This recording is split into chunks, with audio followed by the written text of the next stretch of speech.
সবাই কেমন আছেন? আশা করি ভালো আছেন। আজকের এই ভিডিওতে আপনাদেরকে একটা গুরুত্বপূর্ণ বিষয় দেখাবো এবং শিখাবো এবং জানাবো যে কেন আপনি মুরগিকে প্রোবায়োটিক এবং প্রিবায়োটিক খাওয়াবেন। প্রোবায়োটিক এবং প্রিবায়োটিক খাওয়ানোর ফলে আপনার মুরগিতে কি ধরনের পরিবর্তন হবে এবং ঘটবে সেই বিষয়গুলো একটু আমরা বিজ্ঞানসম্মতভাবে একটু দেখানোর চেষ্টা করব। তো আমরা আজকের এই যে সেশনটা আপনাদেরকে দেখাবো, আশা করি পুরো লেকচারের সাথে থাকেন, ক্লাসের সাথে থাকেন, তাহলে আপনারা পুরো বিষয়টা খুব ক্লিয়ার হয়ে যাবেন। আশা করি যে কেন আপনি মুরগিকে প্রোবায়োটিক এবং প্রিবায়োটিক খাবেন। তো আজকে আমরা সে বিষয়গুলোই নিয়ে কথা বলবো। তো আমরা একটু প্রোবায়োটিক এবং প্রিবায়োটিক এই বিষয়টা আলোচনা করার আগে আমাদের মৌলিক বা বেসিক একটা ইনফরমেশন একটু জানা দরকার। সেটা কি?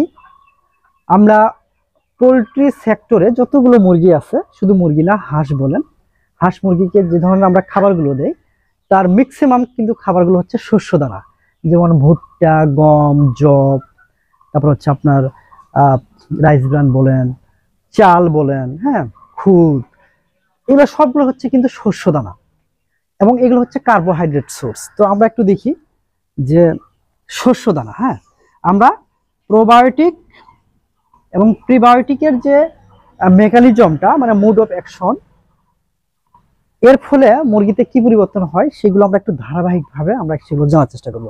তো শুরুতে একটু আমরা দেখব যে শস্য দানা। শস্য দানা বলতে যেগুলো বললাম, গম, ভুট্টা, চাল, খুদ, এইগুলো, হ্যাঁ। তো এই শস্য দানাতে কি থাকে? উদ্ভিদের মধ্যে আপনার যে কার্বোহাইড্রেট বা শর্করা, এটা হচ্ছে পলিস্যাকারাইড বলা হয়, হ্যাঁ। এই পলিস্যাকারাইড গুলো উদ্ভিদের দেহে বা শস্য দানাতে কিন্তু এরা জমা হিসেবে থাকে। তো আমরা কি বুঝলাম? পলিস্যাকারাইড, হ্যাঁ, আমরা একটু লিখি, পলিস্যাকারাইড।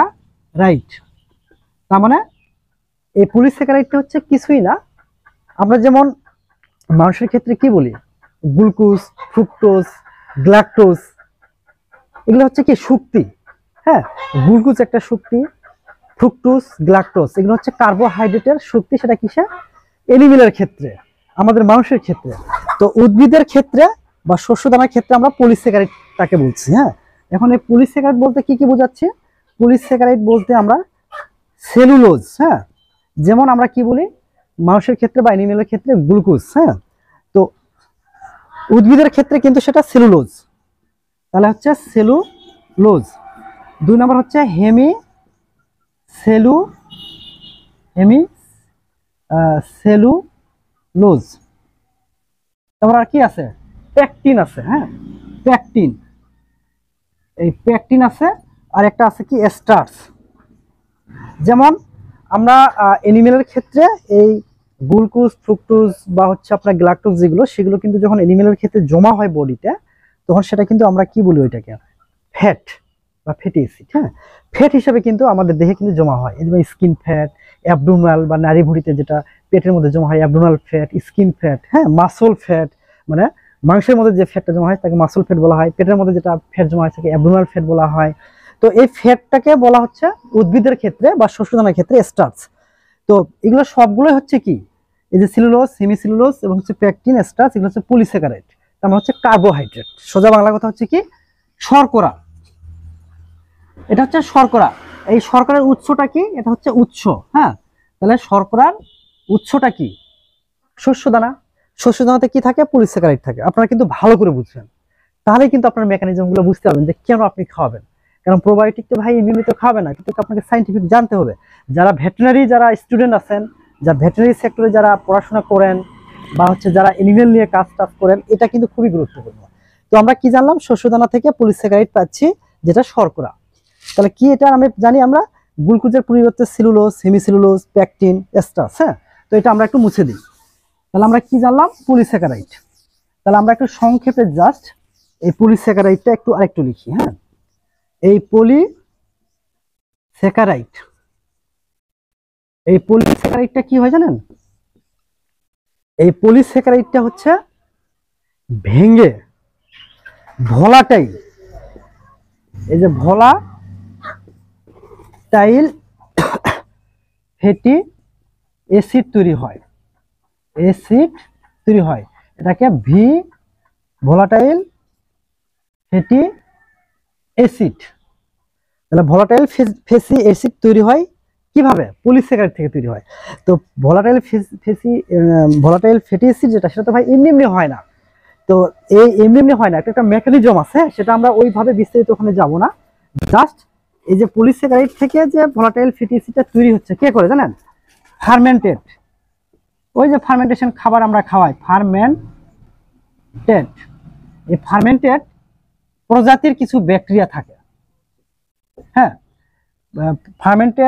ফার্মেন্টেড তৈরি করার জন্য কিছু ব্যাকটেরিয়া থাকে, হ্যাঁ, প্রজাতি থাকে, ব্যাকটেরিয়া থাকে, হ্যাঁ।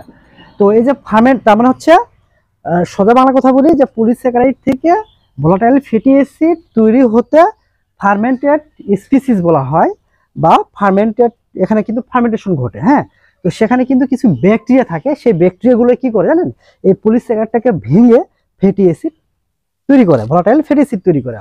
তো এই ভোলাটাইল ফ্যাটি অ্যাসিডটা কি? একটা শক্তি কি? শক্তির যোগান দেয়। শক্তির যোগান দেয় কে? Volatile fatty acid. তাহলে ভোলাটাইল ফ্যাটি অ্যাসিড কোথা থেকে আসলো? পলিস্যাকারাইড কে? সেলুলোজ, তারপর হচ্ছে পেকটিন, এস্টার্চ, এগুলো থেকে কিন্তু ভোলাটাইল ফ্যাটি অ্যাসিড তৈরি হচ্ছে, এবং যেটা শক্তির একটা যোগান দেয়। এই শক্তির কারণে কিন্তু পোলট্রি, যতগুলো হাঁস মুরগি আছে, এরা কিন্তু নড়াচড়া করে, ঘোরাফেরা করে, ডিম পাড়ে, হ্যাঁ, মাংস হয়, সুস্থ থাকে। তো এই শক্তির যোগানটা কে দেয়? এই ভোলাটাইল ফ্যাটি অ্যাসিড দেয়। যেমন আমরা গ্লুকোজ খাই, দুর্বল যখন লাগবে তখন গ্লুকোজ খাবে, গ্লুকোজ হলো শক্তি দেয়, ফ্রুক্টোজ দেয়, গ্লাকটোজ দেয় এনিমেলের ক্ষেত্রে। কিন্তু যখন শস্য দানা থেকে ভেঙে যখন আমরা যে শক্তিটা পাচ্ছি, সেই শক্তিটাকে বলা হচ্ছে ভোলাটাইল ফ্যাটি অ্যাসিড। এখন এই শক্তির যোগানটা আমরা পাই, এটা হচ্ছে নর্মাল একটা ফেনোমেনন বিষয়, হ্যাঁ। এখন এই শক্তির যোগানটা কিন্তু আমরা এই শস্য দানা থেকে পাই। এটা হচ্ছে কোথা থেকে পাচ্ছি? শস্য দানা থেকে পাচ্ছি। সোজা বাংলা কথা হলো, শস্য দানা থেকে আমরা শক্তির উৎস পাই, কি হিসাবে? ভোলাটাইল ফ্যাটি অ্যাসিড হিসাবে পাচ্ছি। আচ্ছা, তাহলে আমরা এখন শক্তি পেলাম। এখন একটা জিনিস খেয়াল করেন, এই যে বললাম পলিস্যাকারাইড থেকে যে ভোলাটাইল ফ্যাটি অ্যাসিড এবং শক্তির যোগানটা হচ্ছে, ভাই এমনি তো হচ্ছে না, কে করতেছে? এই ফার্মেন্টেড ব্যাকটেরিয়াগুলো,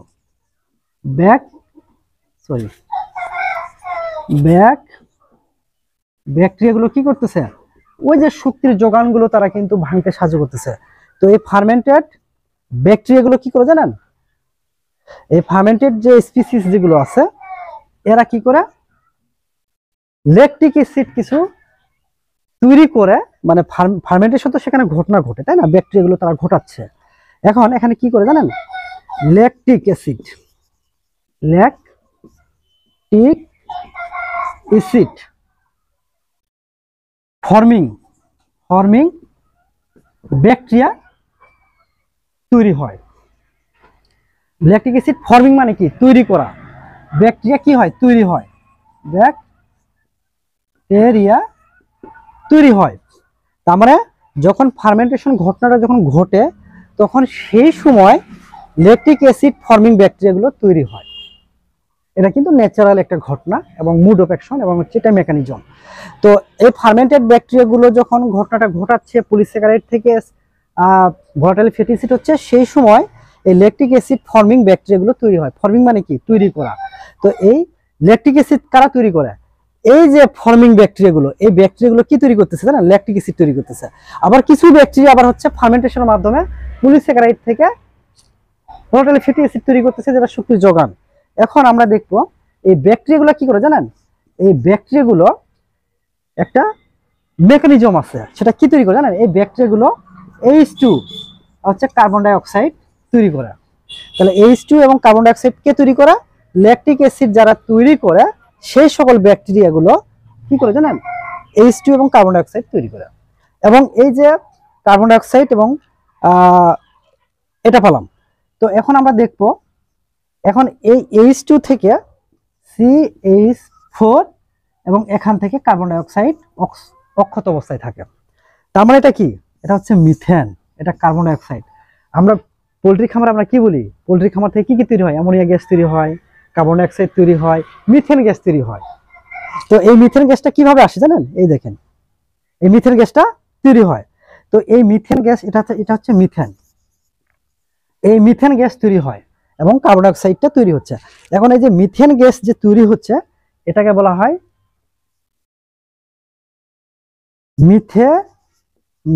মিথেনোজেনেসিস। এই যে একটা প্রক্রিয়া, হ্যাঁ, মিথেনোজেনেসিস হচ্ছে একটা প্রক্রিয়া। তাহলে মিথেনোজেনেসিস প্রক্রিয়ার মাধ্যমে ল্যাকটিক অ্যাসিড যারা তৈরি করে, যে সকল ব্যাকটেরিয়াগুলো, তারা হচ্ছে হাইড্রোজেন তৈরি করে এবং কার্বন ডাই অক্সাইড তৈরি করে। এবং এই যে হাইড্রোজেন থেকে যেটা মিথেন তৈরি হচ্ছে, এই প্রসেসকে বলা হচ্ছে মিথেনোজেনেসিস প্রক্রিয়া। এটার ফলে কি হয়? এটার ফলে কি হয়?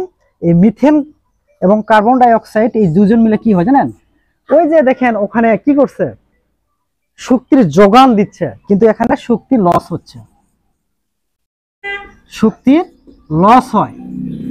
তার মানে কি, যখন আপনি শস্য দানা খাওয়াচ্ছেন তখন কিন্তু ভোলাটাইল ফ্যাটি অ্যাসিড যেমন তৈরি হচ্ছে, শক্তির যোগান তৈরি করতেছে, অন্যদিকে কিন্তু ল্যাকটিক অ্যাসিড তৈরি করছে যে ব্যাকটেরিয়াগুলো, সেই ব্যাকটেরিয়াগুলো মিথেনোজেনেসিস ঘটনা ঘটাচ্ছে।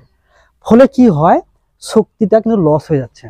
তার মানে হচ্ছে ওই প্রক্রিয়াটা যখন সম্পূর্ণ হয়, মানে হচ্ছে ফার্মেন্টেশন যখন হয়, তখন কিন্তু তো একটা শক্তি বের হচ্ছে, কিন্তু পাশাপাশি ল্যাকটিক অ্যাসিড তৈরি করে যে সকল ব্যাকটেরিয়াগুলো, এরা কি করে? মিথেন গ্যাস তৈরি করতেছে। এই মিথেন গ্যাসের কারণে কি হয় জানেন? মুরগির শরীরে শক্তির লস হয়। তার মানে হচ্ছে শস্য দানা খাওয়ানোর ফলে কিন্তু অনেক সময় কিন্তু শক্তি লস হয়। ফলে দেখা গেছে যখন ল্যাকটিক অ্যাসিডটা যখন তৈরি হয়, হ্যাঁ, তখন কিন্তু শক্তি লস হয়। এই লসটাই হচ্ছে আমাদের জন্য মেইন হেডেক। এই শক্তিটা হচ্ছে মেইন হেডেক। তার মানে কি, নিশ্চয়ই তারা ল্যাকটিক অ্যাসিড যারা তৈরি করতেছে সেই ব্যাকটেরিয়াগুলো কি ভালো না? কারণ কি, কেন ভালো না? কারণ তারা তো ভাই শক্তি খেয়ে ফেলতেছে, খেয়ে ফেলে কি হয়? শক্তির লস ঘটাচ্ছে। তাহলে এই ব্যাকটেরিয়াকে কি আমি উপকারী ব্যাকটেরিয়া বলবো?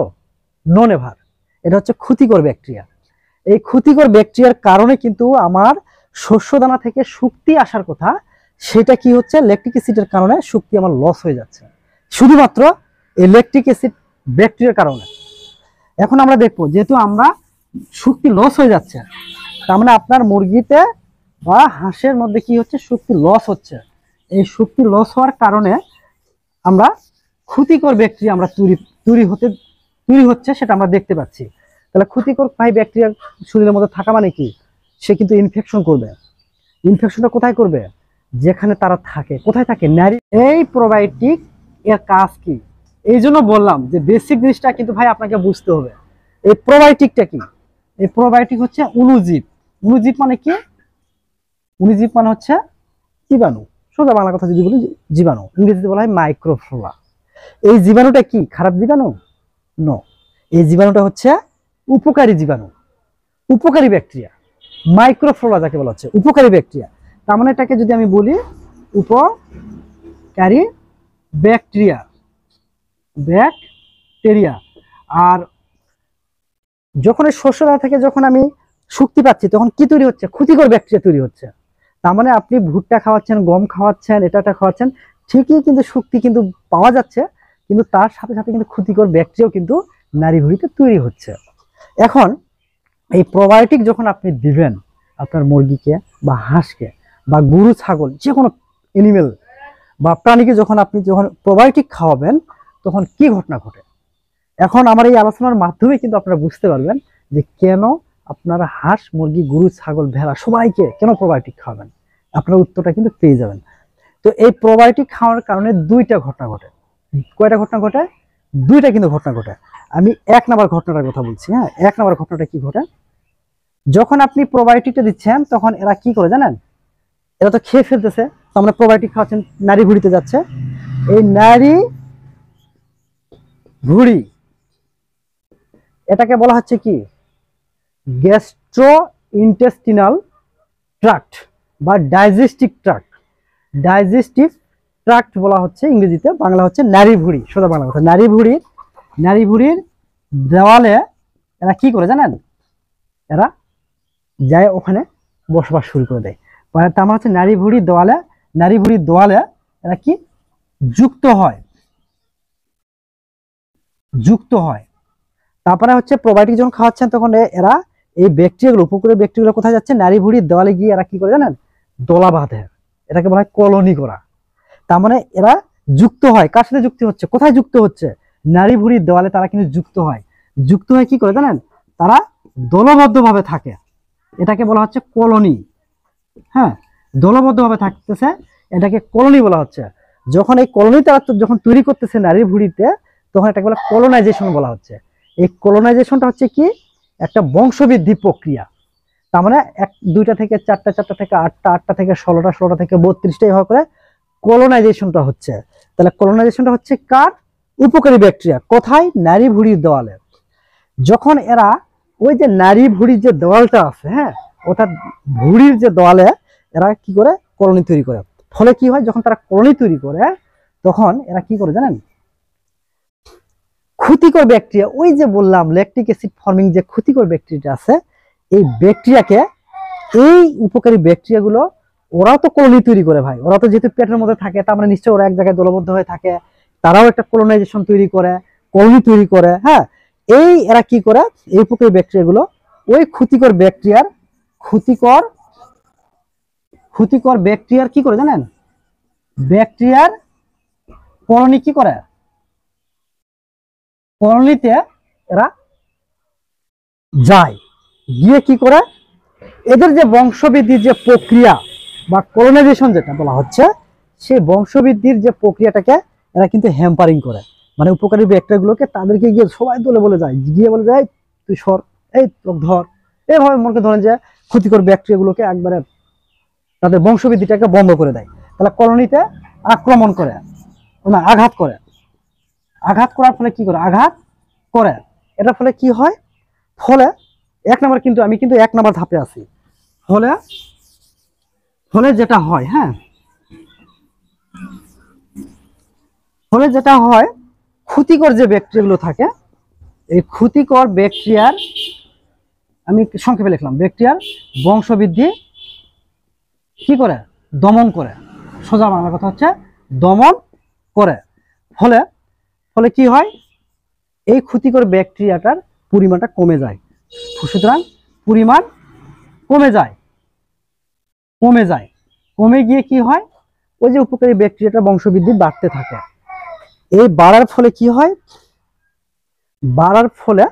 ওই যে শক্তির উৎসের কথা বলছিলাম, পলিস্যাকারাইড থেকে যে ভলাটাইল ফেসিসটা তৈরি হচ্ছে, ফলে এই পরিমাণটা ক্ষতিকর ব্যাকটেরিয়া, হ্যাঁ, এটা হচ্ছে ক্ষতিকর ব্যাকটেরিয়ার পরিমাণটা যখন কমে যায়, তখন কিন্তু ক্ষতিকর ব্যাকটেরিয়া কমে যাওয়া মানে কি, তার দৈহিক বৃদ্ধি ঘটে, বা ওজন বাড়ে, বা ডিম প্রোডাকশন বাড়ে, হ্যাঁ, বা হচ্ছে উৎপাদন বেড়ে যায়। এক কথায় শেষ হলো, উৎপাদনটা বেড়ে যায়, দৈহিক বৃদ্ধি ঘটে, ওজন বেড়ে যায় এবং উৎপাদন ঘটে। কিভাবে, কারণটা হলো, যখন এই সেই ক্ষতিকর ব্যাকটেরিয়াগুলো নারী ভুঁড়িতে যখন থাকে, তখন তারা কিন্তু এই ক্ষতিকর ব্যাকটেরিয়াগুলো না ইনফেকশন তৈরি করে ওই নারী ভুঁড়িতে। ফলে আপনি যে খাবারটা দিচ্ছেন সেখান থেকে কি তৈরি হয়, পুষ্টি তৈরি হয়, হ্যাঁ, প্রোটিন, তারপর হচ্ছে আপনার কার্বোহাইড্রেট, ফ্যাট, এই যে আমরা এগুলো খাওয়াই, ভিটামিন মিনারেল এগুলো খাওয়াই, এগুলো কিভাবে শোষণ হয়, নারী ভুঁড়িতে গিয়ে কিন্তু তারা শোষণ হয়, মানে অ্যাবজর্পশন হয়।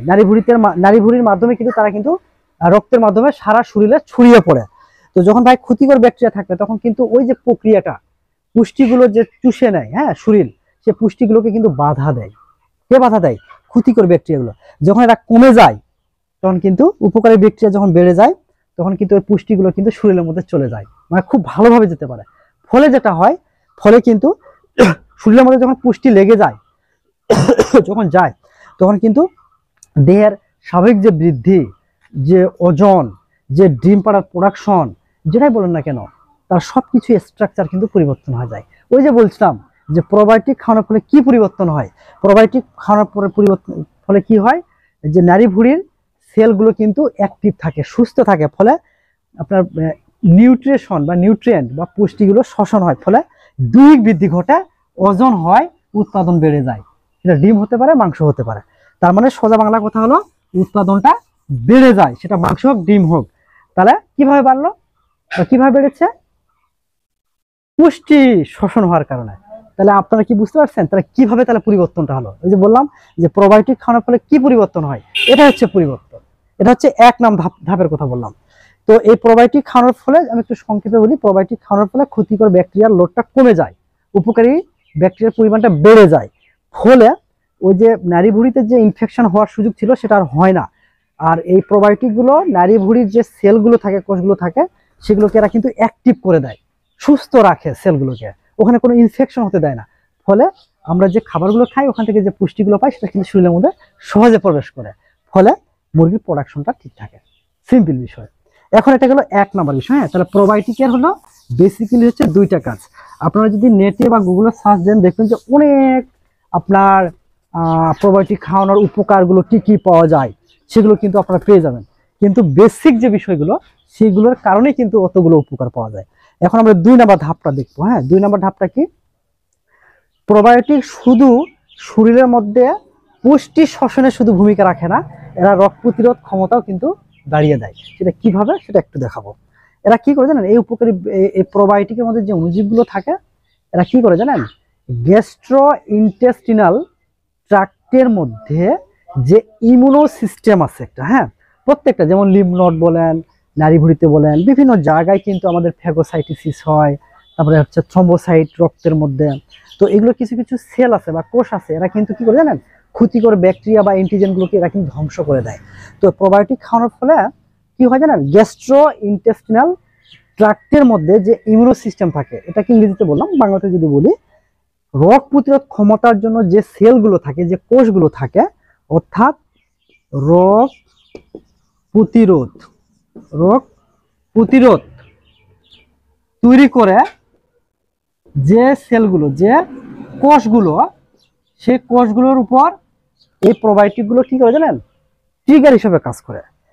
ট্রিগার বলতে সেটাই বোঝানো হচ্ছে, এরা কিন্তু এই প্রোবায়োটিক কিন্তু সরাসরি কিন্তু আপনার রোগ প্রতিরোধ ক্ষমতা তৈরি করে না ভাই, এটা মেকানিজম আছে, মুড অফ অ্যাকশন। হ্যাঁ, এরা কিন্তু সরাসরি রোগ প্রতিরোধ ক্ষমতা তৈরি করে না। এরা কিভাবে করে? এই যে সেলের কথা বলা হচ্ছে, কোষ, এক কথা হলো কি, এই কোষ, এই কোষটা কিসের কোষ? নারী ভুঁড়িতে যে কোষগুলো থাকে এটা বলা হয় গ্যাস্ট্রো ইন্টেস্টিনাল ট্রাক্ট বা ডাইজেস্টিভ ট্রাক্টের যে দেওয়ালটা থাকে, সেই দেওয়ালের মধ্যে ইমিউনো রেসপন্স করে বা গ্যাস্ট্রো ইন্টেস্টিনাল ইমিউনো যে সিস্টেমটা থাকে, সেই সিস্টেমের মধ্যে কারা থাকে? এই কোষগুলো থাকে।